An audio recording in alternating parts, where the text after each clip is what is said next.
بسم اللہ الرحمن الرحیم۔ اللہم صلی علی محمد وعلی آل محمد کما صلیت علی ابراہیم وعلی آل ابراہیم انک حمید مجید۔ اللہم بارک علی محمد وعلی آل محمد کما بارکت علی ابراہیم وعلی آل ابراہیم انک حمید مجید۔ چارپائی کے سرہانے مٹی کا ایک دیا جل رہا تھا۔ اس دیے کی روشنی میں وہ مصروف مطالعہ تھا۔ رات نصف کے قریب گزر چکی تھی۔ وہ ہر روز رات کو 2-3 بجے تک پڑھتا تھا اور یہ اس کا روزانہ کا معمول تھا۔ فاراب جو ترکستان کا ایک شہر ہے، اس شہر کے ایک محلے میں یہ غریب لڑکا رہتا تھا اور علم حاصل کرنے کا بے حد شوقین تھا۔ دن کے وقت استاد سے جو کچھ پڑھتا رات کو اسے یاد کرتا۔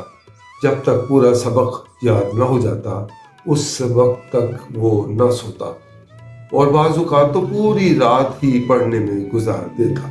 لیکن اس رات کیا ہوا، دیے کی لو اچانک کم ہونے لگی۔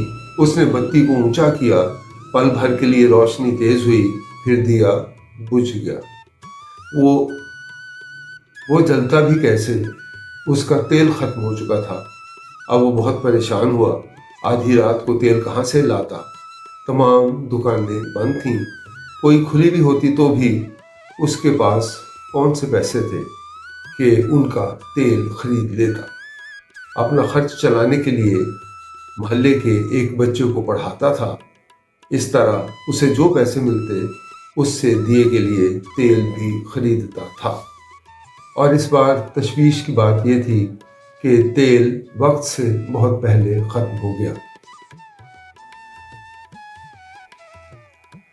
اس نے سوچا اب کیا ہو سکتا ہے، بہتر ہے کتاب سرہانے رکھ کر سو جائے۔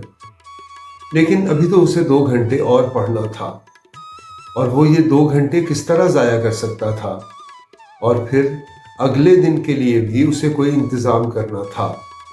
بالآخر وہ گھر سے باہر نکلا اور دروازے پر آ کر کھڑا ہو گیا۔ رات کا گھٹا ٹوپ اندھیرا ہر طرف پھیلا ہوا تھا۔ ایسے میں اسے اچانک اندھیرے میں روشنی کی ایک لکیر نظر آئی۔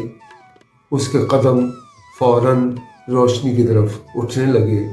نزدیک پہنچ کر اس نے دیکھا کہ روشنی ایک قندیل سے آ رہی تھی اور قندیل چوکیدار کے ہاتھ میں تھی۔ اس نے چوکیدار سے بہت باادب انداز سے یہ کہا کہ اگر آپ مجھے اجازت دیں تو میں قندیل کی روشنی میں کتاب پڑھ لوں، میرے دیے میں تیل ختم ہو گیا ہے۔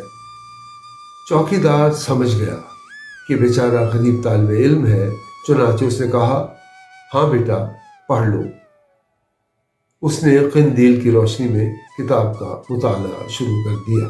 لیکن اب مشکل یہ تھی کہ چوکیدار ایک جگہ رک کر پہرا نہیں دے سکتا تھا۔ اس نے گھر گھر جا کر چوکیداری کرنا تھی، اس کی ذمہ داری تھی۔ اس نے کچھ دیر انتظار کے بعد کہا بیٹا اب تم گھر جاؤ اور جا کر سو جاؤ، میں پوری رات ایک جگہ نہیں رک سکتا۔ اس طالب علم نے کہا آپ ضرور چلے جائیں اور اپنی ذمہ داری نبھائیں، میں آپ کے پیچھے پیچھے چلوں گا اور کتاب پڑھتا رہوں گا۔ چنانچہ چوکیدار آگے آگے چلتا رہا اور وہ بچہ اس کے پیچھے پیچھے چلتا رہا، قندیل کی روشنی میں کتاب پڑھتا رہا۔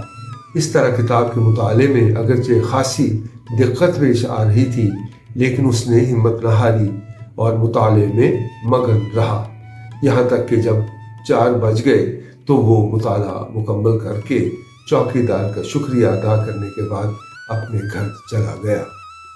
دوسری رات بھی یہی ہوا، اور جب تیسری رات یہ طالب علم آیا تو چوکیدار نے کہا بیٹا یہ قندیل تم لے لو، میں اپنے لیے ایک اور قندیل لے آیا ہوں۔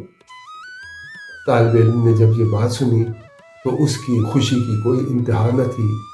اسے یوں لگا جیسے اسے بہت بڑا خزانہ مل گیا ہے۔ یہ لڑکا کون تھا؟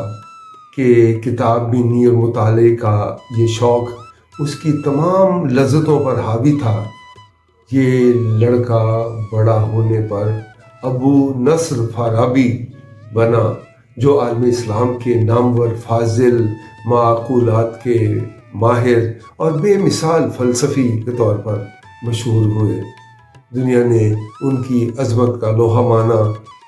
آج ان کی وفات کو تقریباً 1000 سال گزر گئے ہیں، لیکن ان کی عظمت، ان کی شان، ان کی نیک نامی، ان کی شہرت آج بھی برقرار ہے اور وقت گزرنے کے ساتھ ساتھ بڑھتی جا رہی ہے۔ یہ علم کی دولت ہے، یہ علم کی عظمت ہے، یہ علم کا شوق ہے کہ جس نے فارابی کو ایک ایسا عظیم رتبہ عطا کیا کہ آج ساری دنیا ان کے گن گاتی ہے۔ یہ مطالعے کا شوق تھا، یہ علم کی جستجو تھی، اور یہ ہمارے اسلاف کی ایک بہت بڑی خوبی ہے۔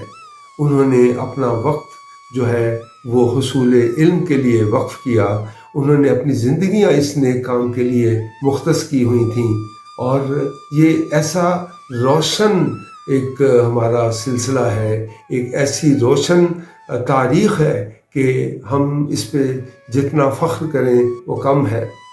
لیکن اس سے ایک سبق بھی ملتا ہے، اور وہ سبق ہے کہ ہم نے علم کو دوست بنانا ہے، ہم نے کتاب کو دوست بنانا ہے، ہم نے اپنا وقت جو ہے وہ حصول علم پر خرچ کرنا ہے، صرف کرنا ہے، اپنے بچوں کو، اپنی نسلوں کو اس بات پہ راغب کرنا ہے، انہیں اس بات کی ترغیب دینی ہے کہ وہ حصول علم کو اپنا اوڑھنا بچھونا بنائیں، اس پہ زیادہ سے زیادہ وقت صرف کریں، اور غیر ضروری مصروفیات میں وقت ضائع کرنے کے بجائے حصول علم کے لیے محنت کریں، کوشش کریں، اور ان اسلاف کی ان یادوں کو تازہ رکھیں۔ اس کو جاری و ساری رہنا چاہیے اور اس میں کمی نہیں آنی چاہیے۔ اللہ تعالیٰ علم کا شوق ہماری نسلوں میں، ہمارے بچوں میں اسی طرح بڑھتا رہے، وہ علم حاصل کرتے رہیں۔ ہماری جو سینئر جنریشن ہے، اس نسل کے لوگوں کے لیے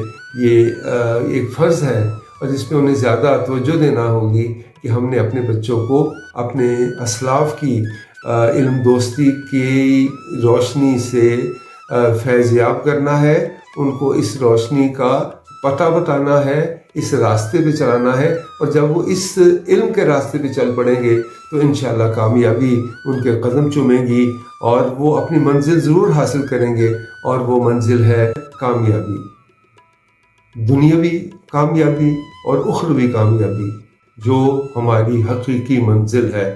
اللہ تعالیٰ آپ سب کا حامی و ناصر ہو۔ اللہم صلی علی محمد وعلی آل محمد کما صلیت علی ابراہیم وعلی آل ابراہیم انکا حمید مجید۔ اللہم بارک علی محمد وعلی آل محمد کما بارکت علی ابراہیم وعلی آل ابراہیم انکا حمید مجید۔ آخر میں ایک چھوٹی سی درخواست کہ براہ کرم میرا چینل سبسکرائب کر لیں اور یہ بیل آئیکن کو کلک کر لیں، تاکہ میری جو یہ حقیر سی کوشش ہے کہ آپ تک علم کی باتیں پہنچاتا رہوں، اس سے میری حوصلہ افزائی ہو، اور یہ جو روشنی ہے یہ بڑھتی رہے، چراغ سے چراغ جلتے رہیں۔ آپ کا بہت شکریہ۔